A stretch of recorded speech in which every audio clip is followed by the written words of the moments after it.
दोस्तों, अगर आप मेरे चैनल पर नए हैं तो वीडियो को लाइक और चैनल को सब्सक्राइब जरूर कर दे।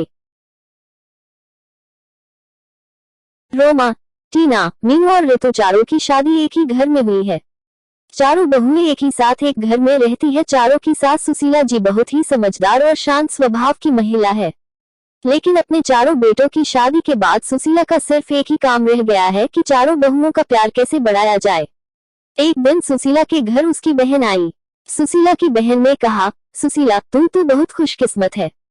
तेरी चारों बहुएं तो बहुत सुंदर है और तेरा बहुत ख्याल भी रखती है। तुझे तो घर के काम की चिंता ही नहीं रहती होगी। सुशीला ने कहा, अरे कहा दीदी, मुझे तो हर समय यही चिंता रहती है कि कहीं इन चारों में लड़ाई ना हो जाए। जब भी मुझे लगता है कि इन चारों में बहस होने वाली है तो मैं बात को संभाल लेती हूँ।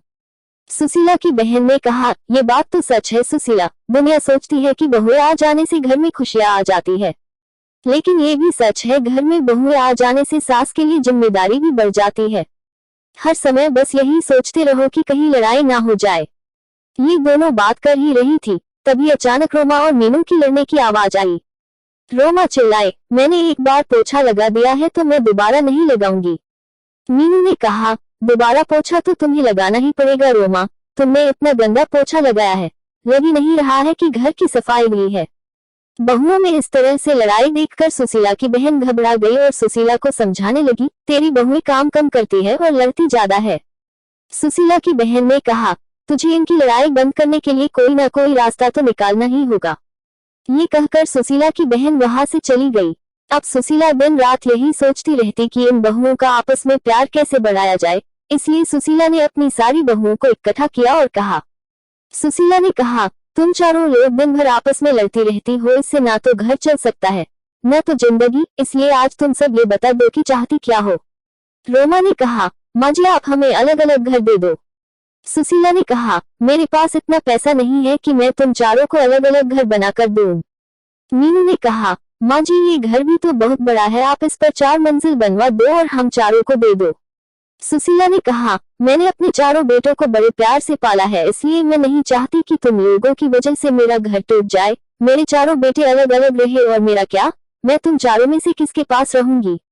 सुशीला की ये बातें सुनकर चारों बहुएं चुप हो गई। चारों में से कोई भी सुशीला को अपने साथ नहीं रखनी चाहती थी।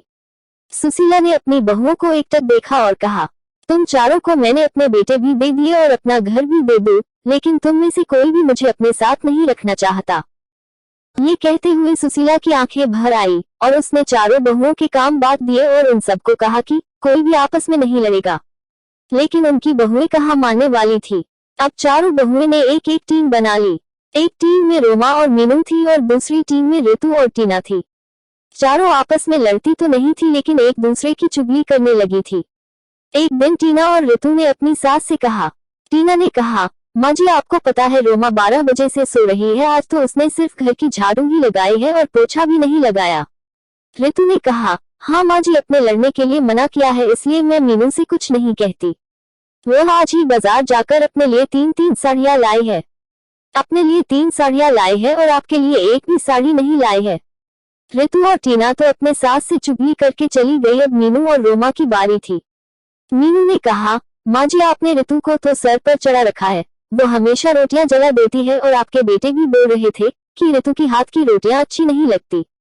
रोमा ने कहा, और माँ जी कल टीना ने सबके कपड़े धोए पर मेरे नहीं धोए। मैं खाना बनाती हूँ तो सबके लिए बनाती हूँ, ना मैं किसी दिन उसके लिए खाना ना बनाऊं तो उसे कैसा लगेगा। सुशीला सारी बहुओं की बातें सुनती और सर पकड़कर बैठ जाती। इसी तरह दिन बीत रहे थे। जब बहुओं को लगा कि हमारी सास तो हमें घर बनाकर नहीं देगी, तो चारों बहुओं ने अपने अपने पतियों को भड़काना शुरू कर दिया। जैसे ही उनके पति काम से आते वैसे ही चारों बहुओं चुगली करने में लग जाती। एक दिन जब उनके पति घर आए तो रोमा बोली। रोमा ने कहा, सुनो जी, मैं इस घर में नहीं रह सकती। मैं सारा दिन घर का काम करती हूँ और फिर भी आपकी माँ और आपकी भाभीयों की ताना सुनती हूँ। रोमा का पति ने कहा, मैं भी रोज रोज के लड़ाइयों से दुखी हो चुका हूँ, आज तो फैसला हो ही जाए। उधर मीनू भी अपने पति से कहती है। मीनू ने कहा, सुनिए जी, हम कब तक आपके घर वालों के साथ पिसते रहेंगे। बच्चे बड़े हो रहे हैं, उनके भी भविष्य के बारे में सोचना है। आप तो सारे घर का खर्चा चलाते हो और मैं घर के काम में लगी रहती हूँ। माँ जी से बोलिए ना इस घर को तोड़वा कर फ्लैट बनवा दे, हम आराम से रहेंगे। मीनू का पति ने कहा, तुम ठीक कह रही हो, आज माँ से इस बारे में बात कर ही लेता हूँ, आखिर हमारी भी तो पर्सनल लाइफ है। सुशीला के बेटे उससे बात करने के लिए आए और पीछे पीछे बहुएं भी आ गई। बेटों ने कहा, माँ कहाँ हो आप, बाहर आओ तो। सुशीला कमरे से बाहर आती है। बेटा बोला, माँ आप घर को तोड़वा कर फ्लैट बनवा दो ना, सब साथ में नहीं रह सकते। दूसरा बेटा बोला, हाँ माँ हम सबको एक एक रूम मिला हुआ है, हमारे बच्चे बड़े हो रहे हैं, उनको भी अपना रूम अलग से चाहिए ना। और जो आपकी बहुओं में 24 घंटे लड़ाई होती रहती है वो भी नहीं होगी। अलग अलग रहने से आपको भी शांति मिलेगी और हमें भी। माँ बोली, अच्छा तुम्हारी पत्नियां ये घर तुड़वाने के लिए मुझे नहीं मना पाई तो मेरे बेटों को ही भड़का दिया। मैं इस घर को तुड़वाने नहीं चाहती।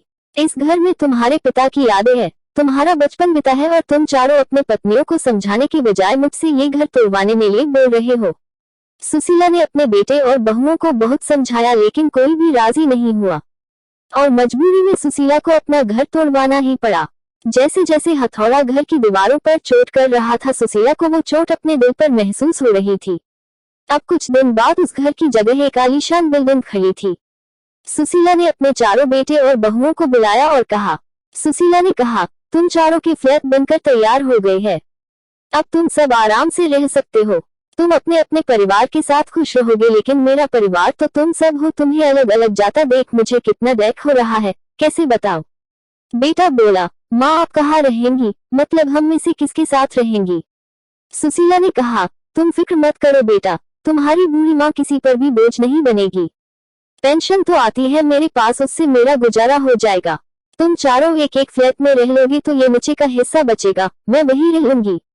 चारों बेटे अपनी अपनी पत्नी और बच्चों को लेकर चली गई और आराम से रहने लगे। सुशीला पूरे दिन यही रहती और यही सोचती, मेरी बहुओं में मुझसे मेरे चारों बेटों को छीन लिया, चारों में से कोई भी मेरे पास नहीं आता, लेकिन सभी दिन एक जैसे नहीं रहते, कल मेरी जगह मेरी बहुएं भी होंगी तब देखती हूँ। दोस्तों आज की यह कहानी कैसी लगी कमेंट में जरूर बताएं। कहानी अच्छी लगी हो तो कृपया मेरे चैनल को सब्सक्राइब जरूर कर दे।